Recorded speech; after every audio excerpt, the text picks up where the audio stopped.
What's up, guys? It's Ron from Ronald Rohde Law, and in this video we're going to talk about the Florida real estate market. What are the top 5 cities for industrial investment in Florida? But before we do that, I want to talk about the law firm.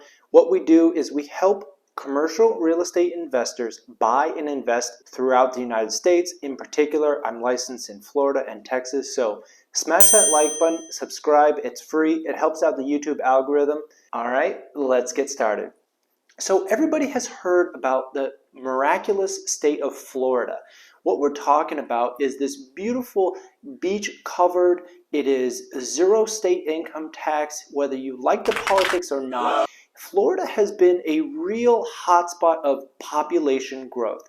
Now, for a lot of charts, it tops the amount of net population increase with over 500,000 people moving into the state in terms of net population. My background is near and dear to Florida. So while I'm based here in Dallas, Texas right now, I actually went to the University of Miami for law school. So I was there for 3 years, as well as practicing law as a lawyer in South Florida for an additional 2 years. So my experience is really personal and unique to South Florida as well as Central Florida, where we go every winter. In this video, we're going to talk about what makes Florida an attractive destination for real estate investing. I'm going to give a bonus ranking of the states or the regions that I love in Florida. So number 1, Jacksonville. I didn't really talk about it much, but it's way in the Northeast. It's way up on the Atlantic. And so for that reason, it really insulates it from most of the hurricanes. When we had Hurricane Andrew, when we had all these big storms come through, they usually hit South Florida. They hit middle of Florida. Sometimes they're swinging around the Gulf, and then they're coming in the middle to around the Tampa area.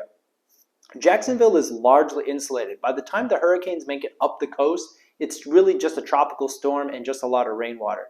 Plus the proximity to the rest of the eastern seaboard, you've got trucking, you've got shipping options by boat.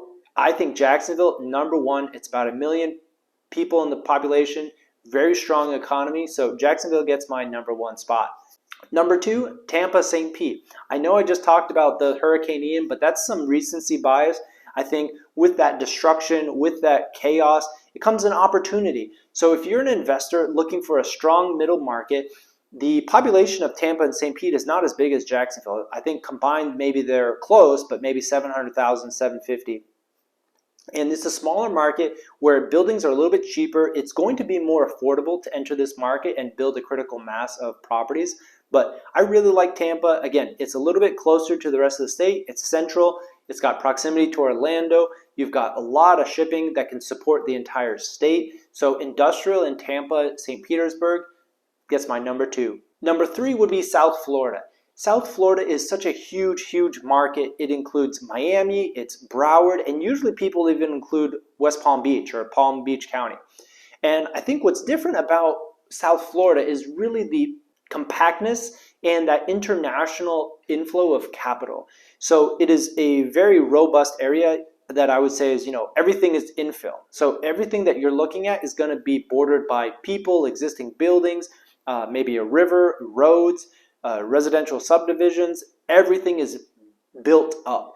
And so for that reason, the traffic is really bad. And for industrial users, your rents are always going to go up. They're not going to approve more new construction of Class B. So everything that's going up is going to be Class A. It's going to be large buildings. And so if you're buying older or Class C buildings, you're basically buying for dirt value, and any kind of cash flow that you can get is just gravy on top. My number 4 market would be Orlando. So Orlando has kind of gotten a bad rap because it doesn't have a lot of the natural beauty. It doesn't have the beautiful people like South Florida. But Orlando in and of itself is a huge, huge industrial hub for the entire state of Florida. The amount of goods that flow in and out of Orlando is unrivaled. And for that reason, I really like Orlando because this huge population, you can create a self-sustaining industrial portfolio just based on this service. So Class B, light industrial, that's all you need to buy in Orlando to generate very strong returns and make a good investment into Florida. number 5 choice, I'll go ahead and give a nod to Broward County.